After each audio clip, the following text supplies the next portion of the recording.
ಗೈನಿಕೋಮಾಸ್ಟಿಯಾ ಕಾರಣಗಳು, ಪರಿಣಾಮಗಳು. ಡಾಕ್ಟರ್ ರಂಗನಾಥ್ ಅವರೊಂದಿಗೆ ಚರ್ಚೆ ಮಾಡೋಣ. ಈಗ ಮೊದಲನೇ ವಿಡಿಯೋದಲ್ಲಿ ಗೈನಕೋಮಾಸ್ಟಿಯಾ ಅಂದರೆ ಏನು ಅಂತ ತಿಳ್ಕೊಂಡಿದ್ರಿ. ಗೈನಕೋಮಾಸ್ಟಿಯಾ ಅಂತ ಬೇರೆ ಯಾರೂ ಹೇಳೋದಲ್ಲ. ಈಗ ನಿಮಗೇನೇನೆ, ಈಗ ನೀವು ಟಿ ಶರ್ಟ್ ಹಾಕ್ಕೊಂಡಾಗ ಈ ಚೆಸ್ಟನ್ನು ಮಾತ್ರ ಮುಚ್ಚೋದಕ್ಕೆ ಲೂಸ್ ಟಿ ಶರ್ಟ್ ಹಾಕೋತಾ ಇದ್ದೀನಿ, ಅಥವಾ ಜಿಮ್ಗೆಲ್ಲ ಹೋದಾಗ ಆ ಥರ ಜಿಮ್ಗೆ ಹಾಕೋಬೇಕಾಗಿರೋ ಟಿ ಶರ್ಟ್ಗಳನ್ನು ಹಾಕ್ಕೊಂಡು ಹೋಗೋದಕ್ಕಾಗಲ್ಲ, ಅಥವಾ ಫಂಕ್ಷನ್ಗಳಿಗೆ ಹೋಗ್ತಾ ಇರಲ್ಲ, ಅಥವಾ ತೀರ್ಥಯಾತ್ರೆ ತೀರ್ಥಸ್ನಾನ ಮಾಡಬೇಕಾದ್ರೆಲ್ಲ ನಾವು ಬಟ್ಟೆ ತೆಗಿಬೇಕಾಗುತ್ತೆ. ನನಗೆ ಬ್ರೆಸ್ಟ್ ಥರ ಇದೆಯಪ್ಪ, ಸ್ತನದ ಥರ ಇದೆ, ನನಗೆ ತುಂಬ ನಾಚಿಕೆ ಆಗ್ತಾ ಇದೆ, ಅಥವಾ ಕೆಲವೊಬ್ಬರಿಗೆ ಆ ಜಾಗದಲ್ಲಿ ನೋವು ಬರ್ತಾ ಇದೆ.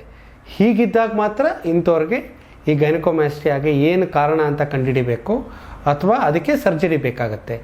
ಈ ಥರ ಎಲ್ಲ ನಿಮಗೆ ಅನ್ನಿಸ್ತಿಲ್ಲ ಅಂತಂದರೆ ಯಾರೋ ಹೇಳಿದ್ದಾರೆ ಅಂತ ಅಂದ್ಬಿಟ್ಟು ನೀವು ಸರ್ಜರಿ ಮಾಡಿಸ್ಕೊಳ್ಳೋದು ಅಥವಾ ಅದರಿಂದ ಖಿನ್ನತೆಗೋ ಡಿಪ್ರೆಷನ್ಗೋ ಹೋಗೋದು ಏನೂ ಅಗತ್ಯ ಇಲ್ಲ.